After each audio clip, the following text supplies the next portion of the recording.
Hello, Eurofans. It is me, Kittens, and I am here with the lovely Rory. Say hi, Rory. Hi. And the lovely Tom. Say hi, Tom. Hi, Tom. And today we're starting a new series. And we're going to be doing some debates. And the Ooh. title of this debate is There is Too Much Sex in Eurovision.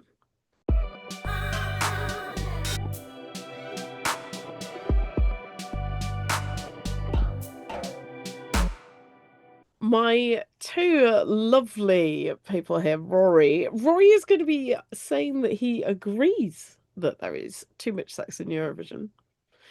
And Tom is going to be arguing for more sex in Eurovision. Well, that there is not enough sex in Eurovision.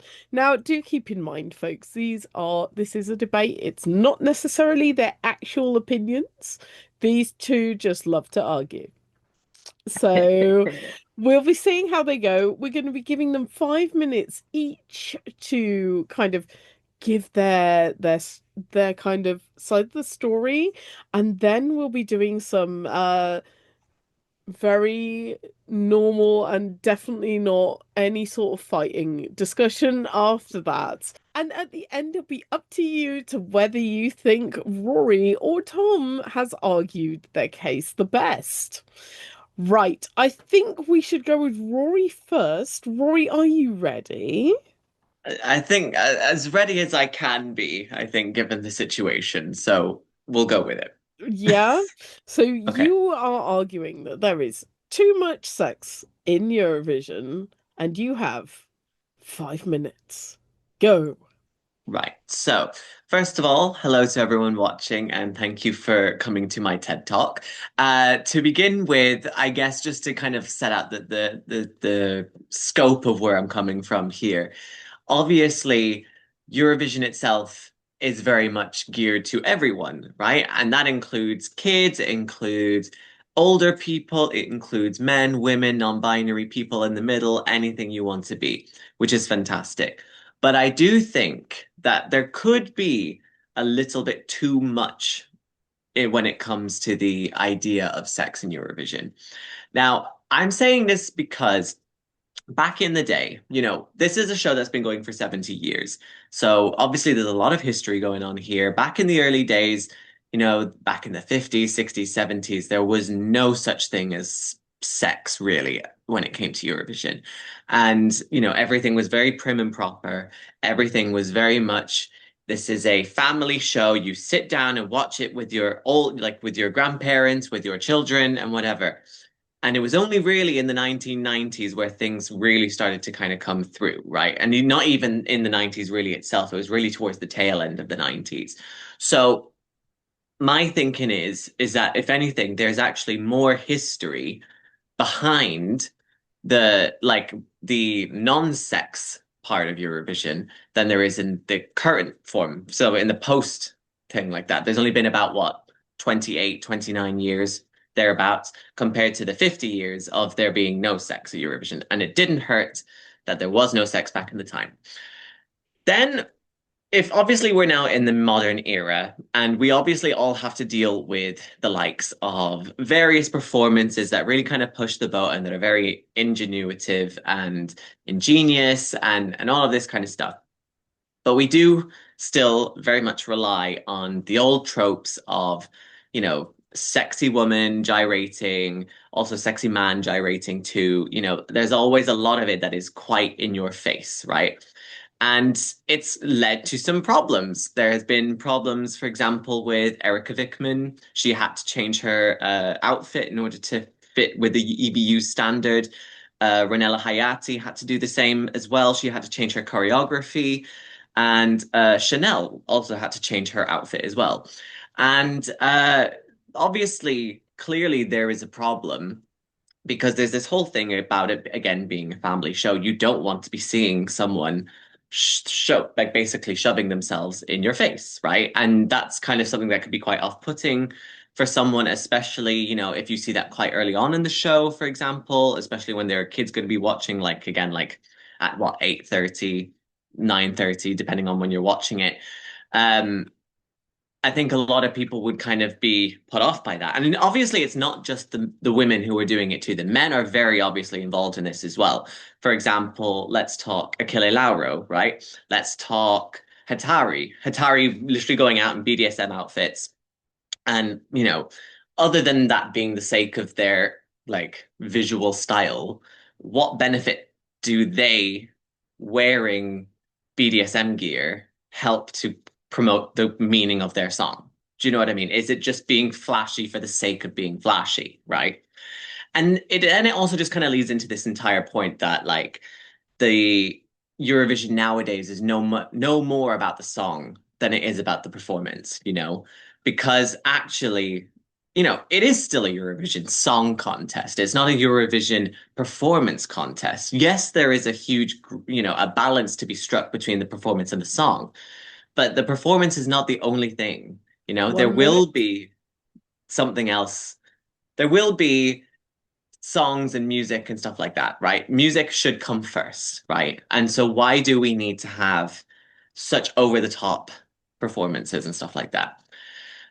I don't know. For me, I think it's quite an interesting balance. I think there needs to be more balance. I'm not denying that, needs to be some form of visual spectacle, but I think we need to find a way to celebrate that level of sexiness and feeling yourself and all that kind of thing without alienating an entire section of the audience, basically.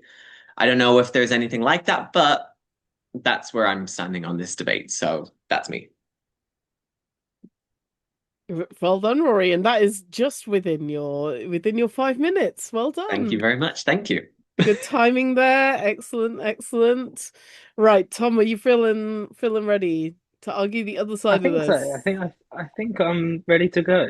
Right, if you're ready, then three, two, one, let's go. I mean, I'm coming from the other side of the argument. I'm suggesting that there is not too much sex at Eurovision, and the pearl clutching that goes around on this conversation is too much. Firstly, obviously, there is no actual sex happening in Eurovision. That would be obscene. That does not happen. There has never been a sexual act performed on the Eurovision stage, rightly so.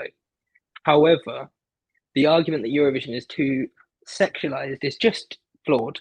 Eurovision performances throughout the last 7 decades have been a reflection of society, of media, of music, of culture.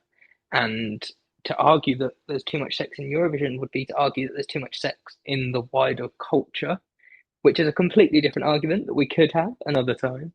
Um, I feel like it's become more normal and more visible to see different personalities, different body types, different gender expressions, different sexualities on the Eurovision stage as that culture has progressed.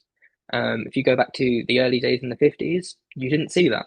And I think that's probably a sign that culture has changed more than Eurovision has changed. I think Eurovision is actually behind the times in terms of culture. If you look at the charts, for example, in the US or the UK right now, if you look at music videos on the TV right now, there's a hell of a lot more sexual content in those platforms than there is on the Eurovision stage. There's, almost any video that Nicki Minaj puts out, or any male rapper, or any rock band is incredibly sexualized because that's the culture around music at the moment. The other side of that is the Eurovision songs we like to champion are ones that are personal, that tell a story, that deliver something real, someone's personal experiences. And for the vast majority of people in the world, sex is a part of that. So it would be unfair to say that people shouldn't be allowed to talk about that. We've had recently Eurovision songs about domestic violence, about mental health, about body confidence, about lots of personal issues. Sex is just a very small part of that in lyrical form. And a Eurovision staging, sure, could be sexualized, but it goes along with the message of this is a society where we talk about these things. The other thing I'd say is today we are, a Eurovision that leans more into the raunchy, flirtatious side, but that doesn't mean it wasn't there 50, 60 years ago. I mean, You go back and see some of the performances, and there was Eurovision scandals of people kissing for too long, and the sign of the times was that that was too sexualized at that point in time. I think we are moving as a nation, as a Europe, as a world to a more sexualized world. I also think that culturally, we're more open to just discussing things about sex. I mean, you look at TV, for example, if you look at any other TV show that would be in that Saturday 8 till midnight slot on UK TV, there's a hell of a lot of sex that goes on, whether that's Naked Attraction on Channel 4 or Hollyoaks or even EastEnders. These are supposed to be light entertainment shows for all the family. There's a lot of sex in it. You know, that's a sign of our society, how much sex dominates things. I think the idea that the EBU has, or the Eurovision big bosses have said that, for example, Erika Vickman has to change her outfit. Sure, there's been different rules. I mean, Jonas Love recently was told he needed to stop gyrating so much, apparently. So obviously there is limits. There are rules in place to stop it being too obscene. If people were to break those rules, I'm sure they would be disqualified. I think people working within the rules is a good thing. I actually think the rules are too conservative, personally. I think they're stopping some expression. The other thing I would say is it's not a song contest in the way it was 70 years ago. There's no orchestras. There's no if we wanted it to be a purely song contest, it would be songs performed by the same performer, and that would be incredibly boring and not exciting. The songs that do best are personal songs that people love. They're not about a stage spectacle. That isn't what gets the votes from the juries or the public. If you look at the last 10 winners, they weren't sexual songs, they were emotional, powerful, personal songs in almost every occasion. And I think that shows that even if the EBU come down and say it's too sexy, the viewing public at home also don't reward sex because there's not too much of it there. It's the perfect amount. And that's your time. Right, thank you, Tom. Well done. Thank you. Thank you. It is now the fun time. Rebuttal Yes. time. Yes. So I was just So, taking, yeah, I was yes. taking some notes as you were speaking. I think it's interesting that you were kind of saying that, like, just to kind of hit on one of your last points there about like kind of pointing to songs that don't do well, that songs kind of don't reward very well, for example. Like they're not like rewarded by the public that well. My thing that I would point to there would be Chanel. Chanel's song was all about getting up in that vibe, take a picture, watch it slow, or take a video, watch it slow mo, booty hypnotic, make you want more. And she was playing around, she was having some fun, it was very clear that she was, you know, enjoying herself. And when she was doing that dance break, a lot of it was on all fours, a lot of it was all very much shaking the booty, that kind of thing. And I think in turn, people did reward that. And I think people did really want to give into that because she was leaning into that kind of sexy element. I think that was if she was just standing there and not doing anything, I think that would hinder. I think she would have needed someone to Without do something like that. without upsetting the Spanish fans, didn't win. It came third. Two songs above it were not sexual.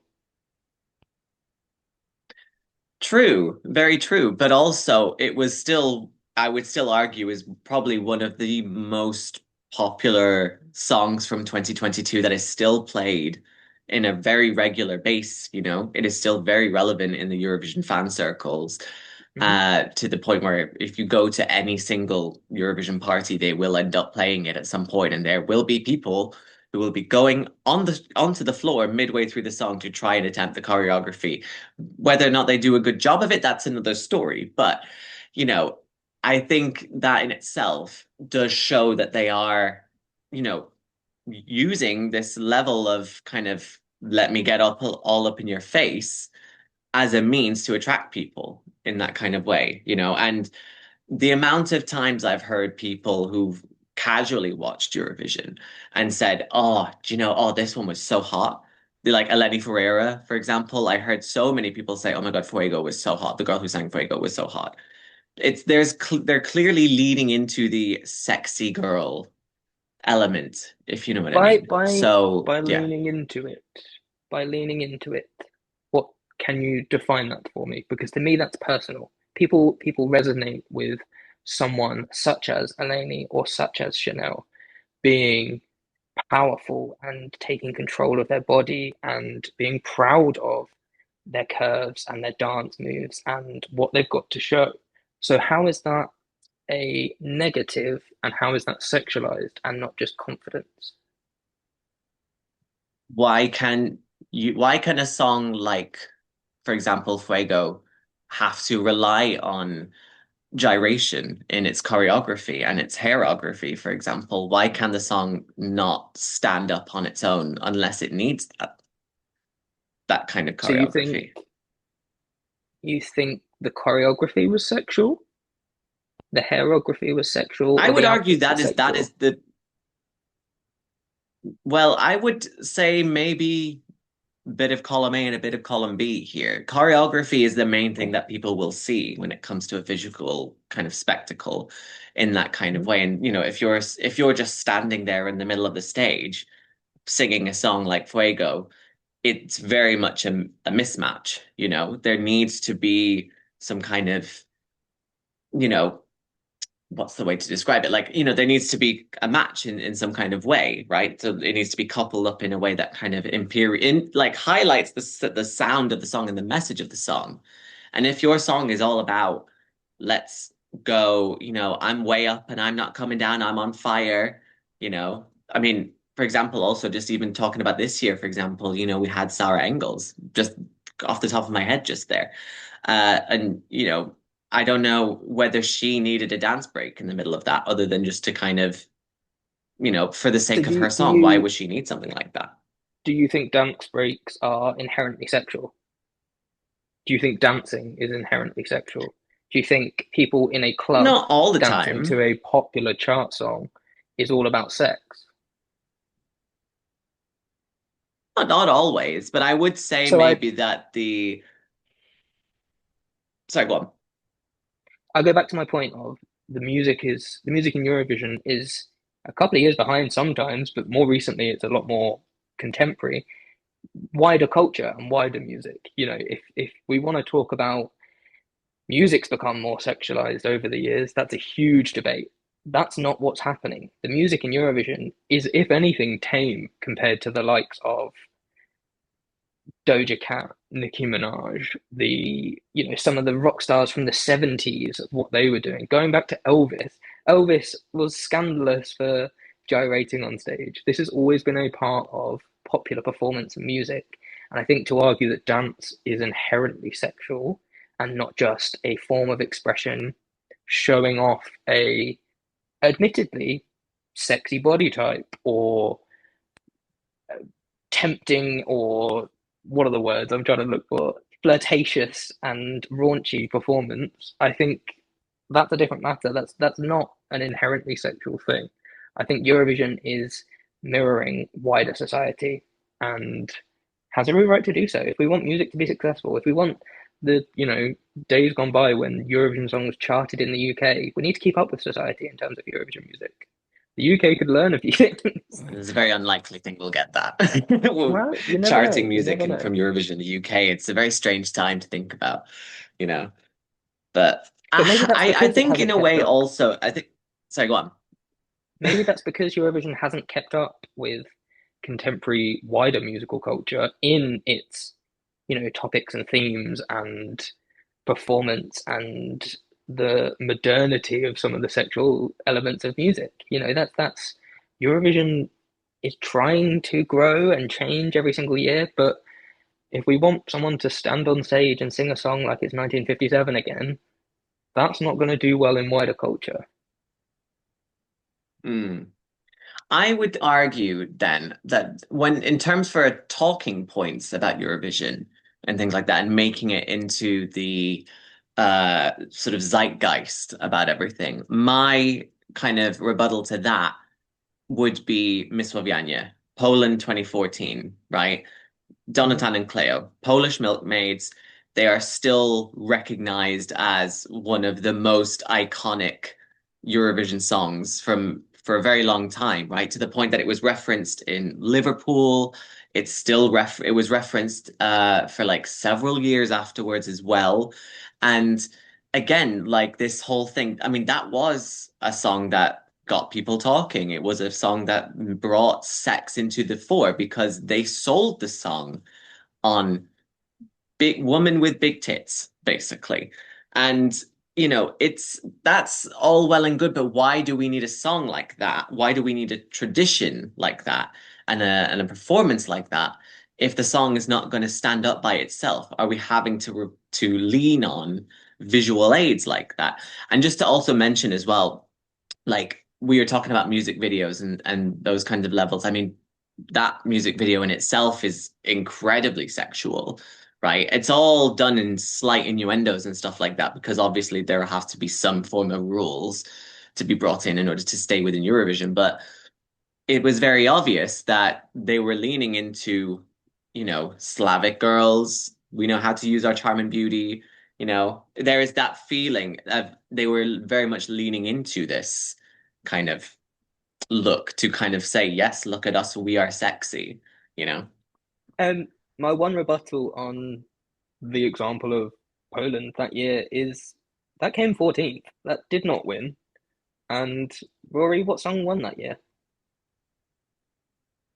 Oh yeah, of course. I mean, Conchita won that year, but when it comes to the public vote, it came fifth overall. So it is obviously clear that people talk about it and it stays within the public mindset. But if it was enough for sexualization to win Eurovision, everyone would do it every time, and we'd see the top three of the last 10 years being performances like that. That's one example where things were, admittedly, towards the line, maybe even crossing the line at different points. I think since then, there hasn't been another example that's gone that far, and there certainly hasn't been an example that's done well, with the exception of maybe slow mo. I still would argue that that wasn't inherently too sexual. I think it was sexy, and I think that's the difference. I think if if Eurovision was a competition where sex wins, we'd see very different winners. I mean, you look at some of the highest scores that have ever happened in Eurovision. Salvador Sobral, for example, that's not sexualized. You look at Christian Kostov, that's not sexualized. Dara this year, that wasn't really sexualized at all. The songs that do well aren't sexualized for the sake of it. They may use sex in the example of slow mo. They may use sex to tell the story, but the songs that do well are songs that sell a story representative of the culture and society and the authentic region they're from. And I think certain regions have a more sexual dancing style. For example, some of the Spanish or Portuguese dancing can be more sexual, but I don't think that means that sex wins at Eurovision. It doesn't. It really doesn't. My thinking is, yes, the songs that do well obviously do well from both the public and the jury. But, for example, going into contests, for example, we're seeing the conversation talking around it. For example, let's talk about Erika and the dichotomy, obviously, between her and Gojo, for example, last year. She was Mhm. forced to change her outfit. And because it was too sexual, she had to change her dance moves because straddling a microphone pole is too much, right? But then, for example, Gojo, who can go in shirtless, right? He can show off his body, no problem at all. And he can sing about milkshake men and, he can spread his milk all across the land and stuff like that. Why is that allowed? But then, for example, Erika is not allowed. Do you know what I mean? There's I a mean, the problem there. answer And there the need answer to that is sexism. That isn't an answer of sex is too much. The answer there is male sexuality is powerful in some forms, and female sexuality is looked down upon in some forms. And that is just pure sexism. That's not about things being too sexy at Eurovision. That's about society treating women and men differently still. I mean, I guess you could but they are argue, still talking about them. That is the thing. They still end up becoming the talking points of the Eurovision in the lead up to the show. You know, I mean, the entire thing was about Australia being like, oh, Gojo being like, oh, he's basically singing about cum, right? He's basically talking about getting all that kind of stuff, and then a woman is also able doing the same thing. This level of talking about, especially because there was this perfect timing, obviously, of it being the 69th Eurovision, right? So there was still this kind of drumming up this kind of hype about, oh my God, everything's so sexual, and why do we need that? That's the thing. Why do we need I to think about this? my my answer to that would be that I think Gojo potentially lent into the sex for the sake of stirring up something more than just the song.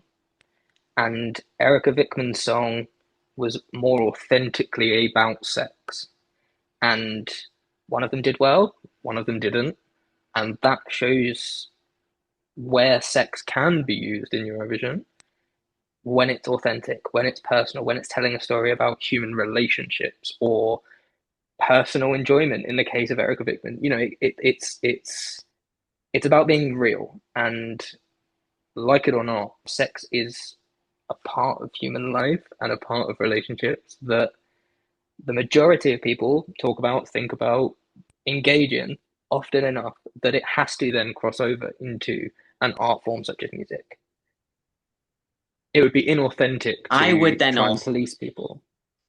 Well, no, before you do anything, I think we should call it there. You guys have done a little set of arguings. So, who are you, the public, coming down on the side of? Do you agree with Rory that there's too much sex in Eurovision, or do you agree with Tom and think everything is still fine? Let us know down in those comments. And hopefully we'll do more debate videos like this in the future. If you've got any more suggestions for debates, pop them down in the comments too. Yeah, give us more Um, things to argue about. We need to argue more and more and more. yeah. yeah, these people love to argue at this site, so it's all I good. mean, come on. If you're not a Exactly. Eurovision fan, if you have random ass opinions about anything. Eurovision with a slice of arguing. Um, anyway, we have been. Oh, I've been Kittens. You've had seen Rory and you've seen Tom. Say hi, guys. Well, bye, guys. Bye. And Bye. we are following. You can follow us on everything. Don't forget to like and subscribe, of course. And you can follow us on all our social media at that Eurosite everywhere, and on our website at that Eurovision site.com. So, without further ado, thank you very much for watching, and we'll see you on the next one. Bye. Bye. Bye.